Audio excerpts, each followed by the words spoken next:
Hi everyone, I'm Katie and I'm just a hippie kindness rocker that likes sharing my tutorials with anyone that might need some help. Peace y'all!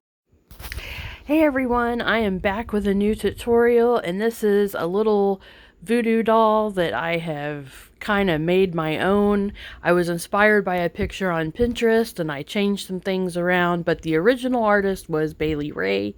I'm pretty sure that's the name. It was really hard to read who it was, but I did change it up some, and I'm just hand sketching this. It's just a voodoo doll, so it doesn't have to be perfect, but I did make some changes, and you know, you'll see me erase here and there, and I'm just kind of working it out as I go. So I hope everyone's doing good.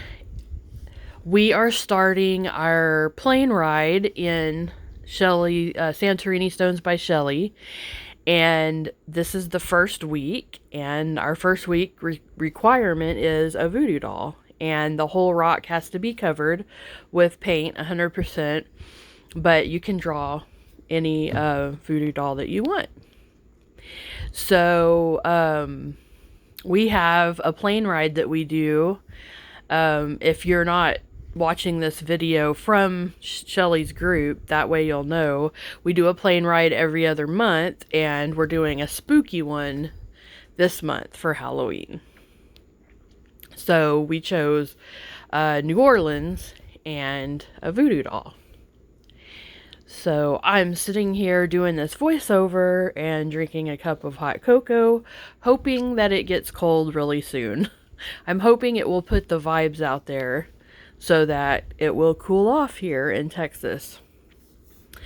Now I am using I got some gouache paints from Arteza. I wanted to try them out and I absolutely love them. They're a combination between acrylic and watercolor, and I am super impressed with the way that they blend. I mean, they do amazing blending, and you can reactivate them. So if they dry in the tray, fear not, you can reactivate it. So super impressed. I really like them, and they have a decent color fast rating, so that's also impressive to me. So yay for Arteza. This is actually the first product of Arteza that I've tried besides the paint pens, and I wasn't too impressed with the paint pens, but these gouache paints, if I'm saying that right, I think it's gouache, they're pretty awesome. So now I'm taking a darker color. I'll have to list all these colors in the description below. I'm not real familiar with the names yet. I tried to stay in the same family of colors for the base color on the voodoo doll. I just went a little bit darker. And now I'm just adding some little specks here and there because I'm trying to give an effect that it's made with cloth or like some kind of textured material. So I don't know if it ended up making him look dirty or if in the end it really looks like material. I'm not sure, but I sure had fun with this. And it's a longer video than I expected, but you know, had I not thrown in some foil and some other fun stuff, it wouldn't have taken me so long, but you know me. So this was a magenta. I'm pretty sure that was the name of that color, was magenta, that I'm putting in the eye. That's eventually going to be a button, but I'm going to start out just doing the round button part, and then I'll go back later and add the little thread on the inside. And if you noticed, I was using a real scruffy brush, and that's how I blended. These paints blend amazing, especially if you have a scruffy brush. I was amazed at how quick I got that to blend and give me the effect that it did. And then I'm doing the thread on the eye, and then I put a little bit of white to give it a shine. And it's cerulean blue. was the color on the eye thread. And then I took a silver Pastillo pen. I think it's kind of like a posca. It looks like a posca, but it's a silver color, and that's what I'm using for my little eyelets for the thread. Now I'm just using some white and going in and trying to clean up some of my pencil marks and any kind of smudges here and there, and I'm just using regular Deco Art Americana white. I'm not too worried about it because I'm going to paint over it, but because gouache is a combination of watercolor and acrylic, you do have some colors are opaque and some are pure transparent. So I just want to make sure that there's not going to be any dark coming through. And now I'm just kind of working on shadows, shading around the horn and everywhere else that, like where the arms are, you want to do shading, and on the side of the face I did shading. So I had so much fun with this. This is the first actual, well, I did one, I guess, that kind of looks like a voodoo doll. I called it emo. I haven't posted it yet, but I will. And but this is the first like voodoo doll I've done, and it was kind of fun.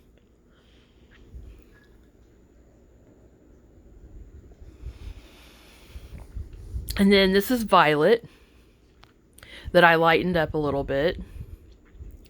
The actual violet color, you see it on my palette right there at the top, is really dark, so I definitely had to lighten it up a little bit. And I'm also doing the bottom part of the foot and the top part of the other foot.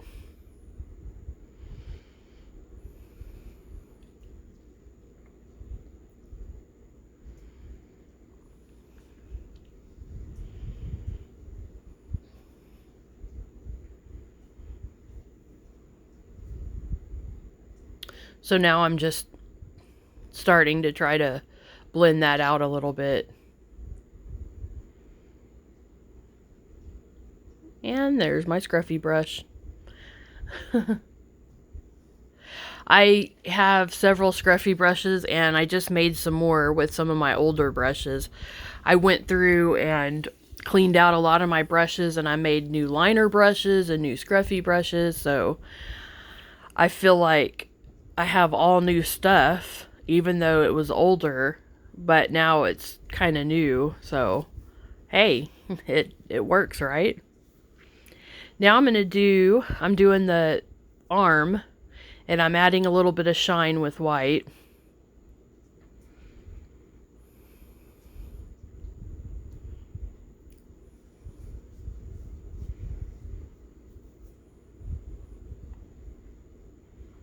I did the heart on his head with a red Posca pen. So I am kind of mixing it up. So this is considered mixed media, as I will be adding foil and lots of glitter later.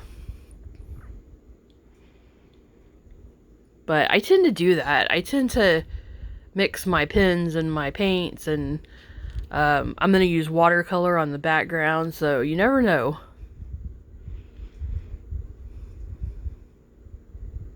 Now I'm blending the side of his head, or her head, their head. And there's the patch that I decided to add, which I will foil.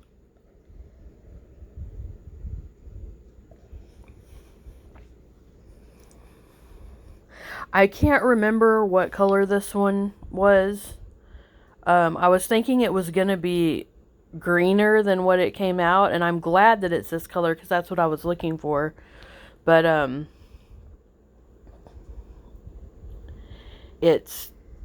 was happy with what I mixed because I did end up adding a little bit of blue to it, and then some white in the center, and using my scruffy brush.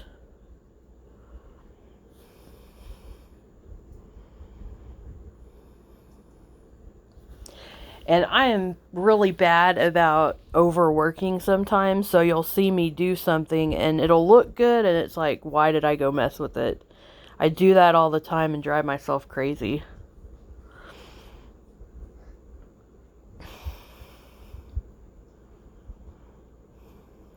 So now I'm going to be using a pink, and I can't remember, again, the exact color, but I will list everything in the description.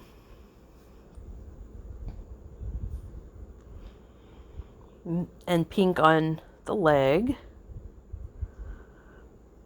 And I'm going to leave the patch out because I'm going to foil that.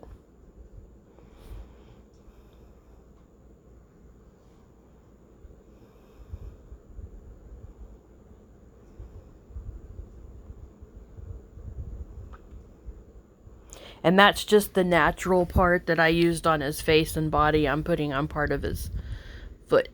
I keep saying his. I originally started out doing a girl, and I wanted to use pinks and purples, but I keep saying him, but hey, everyone can rock these colors, right?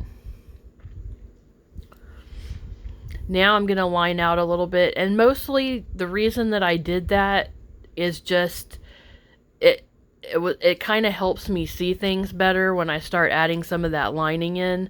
Now I'm working on the horn, and I'm going with rainbow. So I'm using all my Posca pens for that. And I'm just going to do rainbow colors all the way to the top.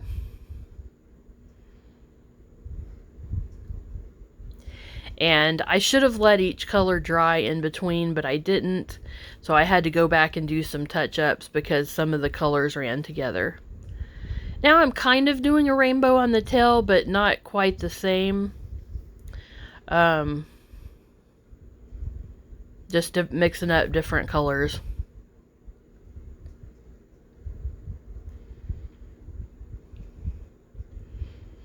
And I had a light green, blue, yellow, red, a light blue,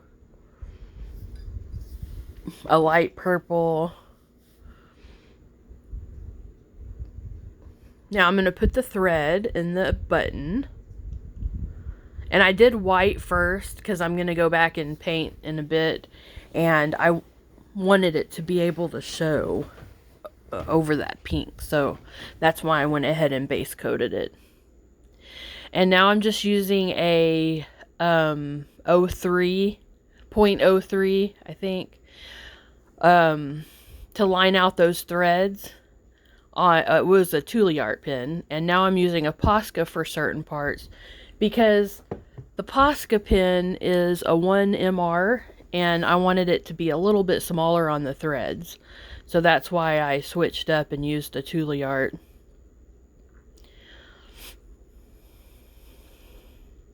And I'm pretty much going to line his whole body and tail with the 1MR in Posca.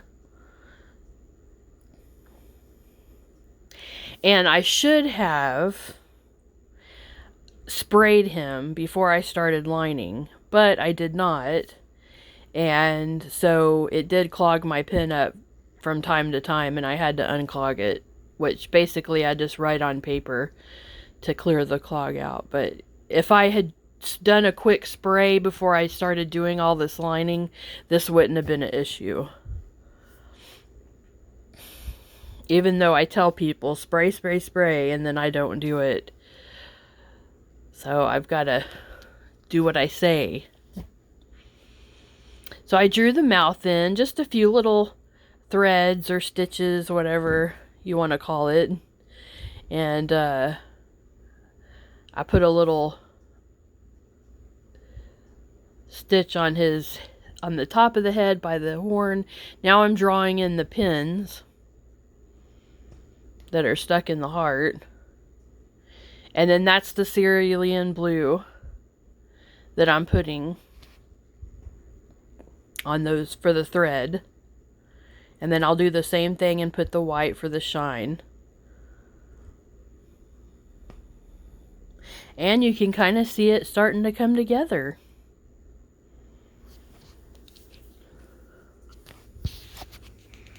For the longest time I thought, boy, this thing is looking crazy, and I wasn't too sure about it. But then by the end, I was super happy with her. Now that's where my white pen started getting clogged. So then I just went, I couldn't get that one unclogged, so I switched to my 3M. And it has a felt tip, or a different kind of tip, and it doesn't clog like those smaller felt. So I just put in all the little stitching, and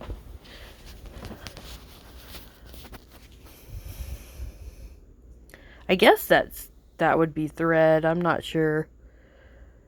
Patches. But it's turning out so cute.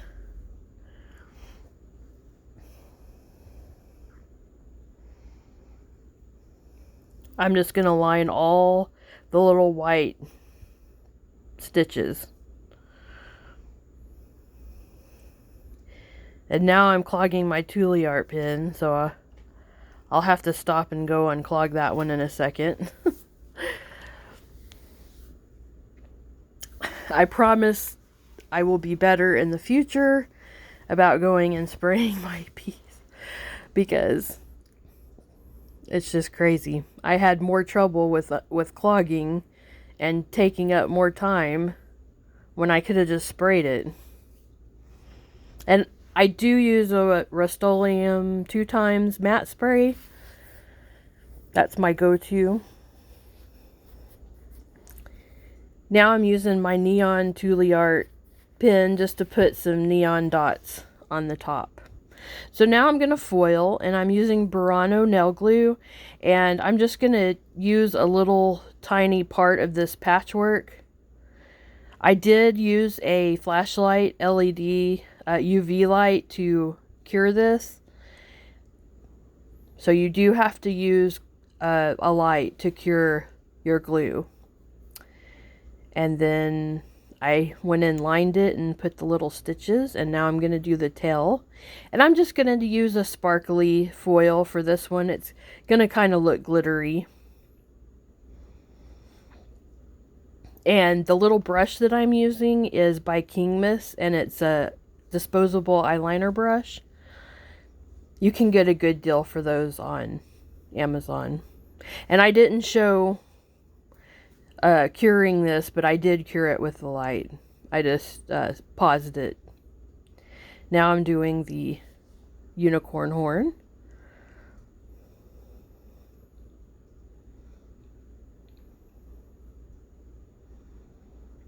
And I just used the sparkles that I did on the tail for that too. And on this one, I'm just using one of the foils. It's just shiny. There's no sparkles or anything. It's just holographic. And that way it just kind of gives it a raised appearance. And then I'm using an Inktense for the background. This is a watercolor pencil, but Inktense are a little different because they're made with ink. And so they're color fast and really cool to work with. And I'm just using one of my round brushes to blend all of the color in with water. I did let everything dry before I did this though, so you want to make sure that everything is completely dry, and then you can just run in there with your Inktense and cover in your background. I love, love, love using Inktense for my backgrounds. And then when I get done with this, I let it dry very well before I go in and add my glitter. And yes, there is going to be glitter. So I'm using Sea Sparkle in the Extreme Glitter by Folk Art. And I'm just going to put a whole bunch of Sea Sparkle. And then I'm not sure that I filmed it. I don't think I did. After that dried, I went and put some black opal in the glitterific around because I just thought it needed another pop of another color. So I just wanted to mention that in the video.